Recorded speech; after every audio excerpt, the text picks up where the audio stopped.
He's Buster Olney, joining us thanks to Mohawk Army Navy, live at 5:15. We replay the best of Buster at 6:30. He's on the field in San Francisco right now as we speak. Buster, the Royals last night punched their ticket to the World Series. They have won 8 straight postseason games. How is Kansas City doing this? I mean, it's a combination of a lot of different things, but I think the number one thing is, and we've talked for years about the talent that they have in that organization. Eric Hosmer was a number 1 pick, and Mike Moustakas was a number 1 pick. That they traded Zach Greinke for Lorenzo Cain and Alcides Escobar, and people have known about Salvi Perez being a great young catcher for years. So this has been building for a long time, but the amazing thing is it's almost like all of it came together and fully blossomed here in just a span of about 6 weeks.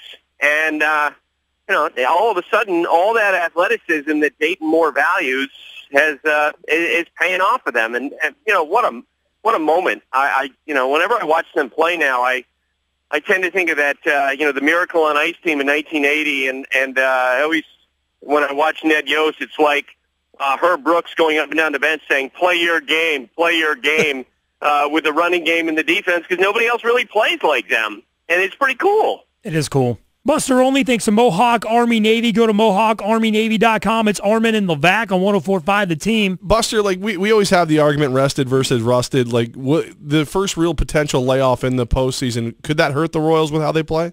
Yes, it could.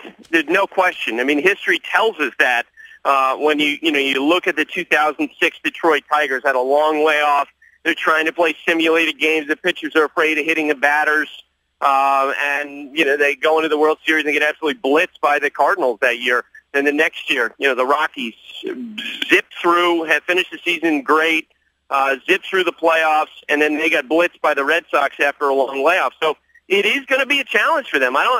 Especially you wonder about the impact a group of young players who are going to, if the Giants follow through here today, will wind up playing a very experienced team in San Francisco. He's Buster Olney, thanks to Mohawk Army Navy, joining us on 104.5 The Team. He's actually on AT&T Field right now, walking around the diamond in San Francisco. Buster, when you look at the Kansas City Royals, they got Lorenzo Cain, some guy named Lorenzo Cain in the trade for Zach Greinke.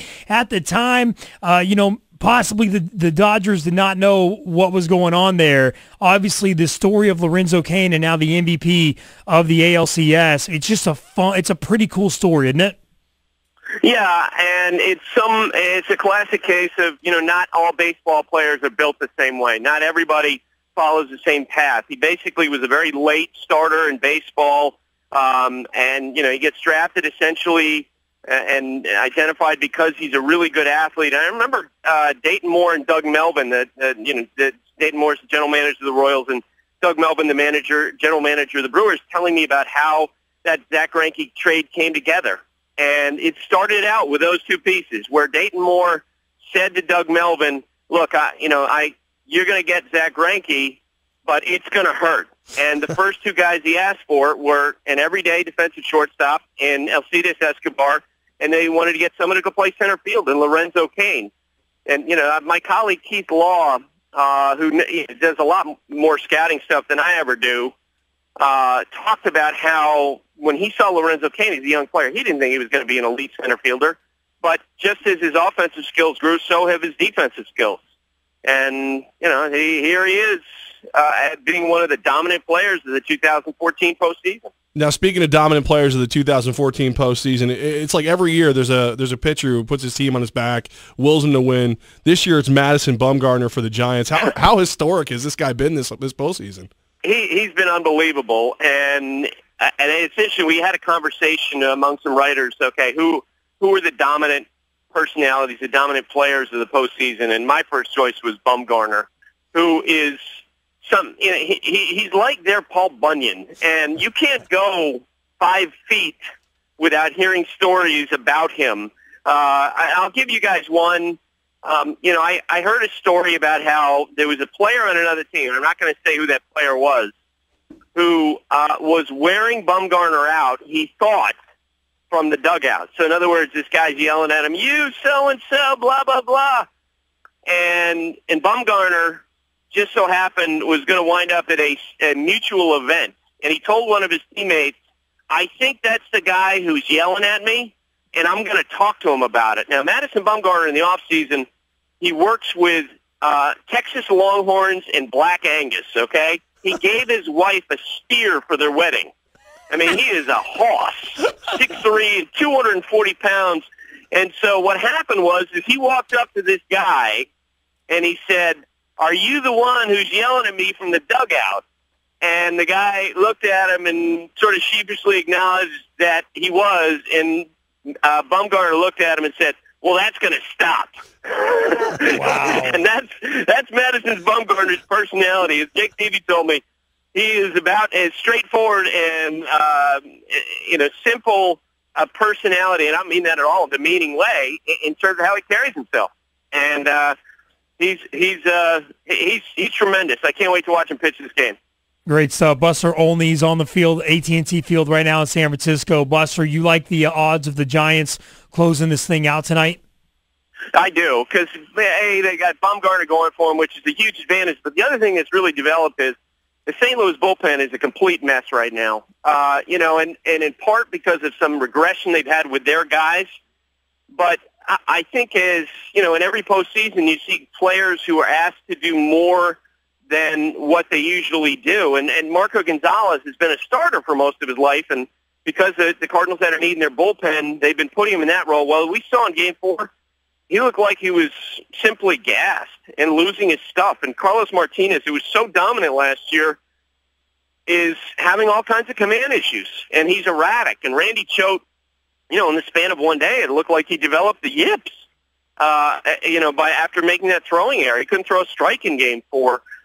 So if you're Mike Matheny, you're going out there today knowing that your starter, Adam Wainwright, has had some physical trouble with his elbow, and you don't know how long he's going to last, but you also have a situation where the guys behind him look completely tired. So I think they're going to have a very hard time beating the Giants today. Buster, behind closed doors, Major League Baseball, do they cheer for teams to play? I mean, do you think Major League Baseball is really pumped up about a most likely Giants-Royals World Series? I think that maybe you know how to ask questions. I'm not trying to lecture, but I think maybe the better question would be, do TV executives root? Absolutely. Okay. I don't think Major League Baseball cares per se, but they do want their product to be seen by as many people as possible. And let's face it, I think for the most part, there a lot of you will have some casual fans who will not turn on because of the Royals. On the other hand, I will say this: the Royals have seemingly captured the imagination of a lot of fans.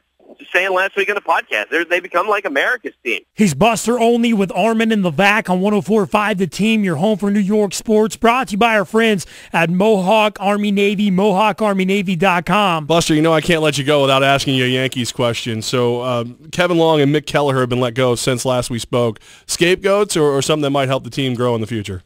Scapegoats, no doubt about it. There was a sense of, this is how much money we spent on these players. It's not working, and this is the change we're going to make, and because you can't fire the players and get rid of the contracts. And the bottom line is Kevin Long's going to find a job in about 0.2 seconds. I don't know for sure if he's going to go to the Mets, but I know one of the teams that had some interest in Kevin, basically that was what they were indicated, that there was a chance he's going to wind up going across town. Buster, what can we expect from Andrew Friedman taking over for Ned Colletti in L.A. for the Dodgers? Great things. He is the Clayton Kershaw of general managers. Whoa. In terms of his ability, he's basically gone toe-to-toe with the Yankees and the Red Sox for the last 9 years with one-third of payroll, payroll one-third the size of what the Yankees have, one-half the size of what the Red Sox have, and now all of a sudden this guy who's great at finding value has a lot of money, and he's going to be really dangerous with that.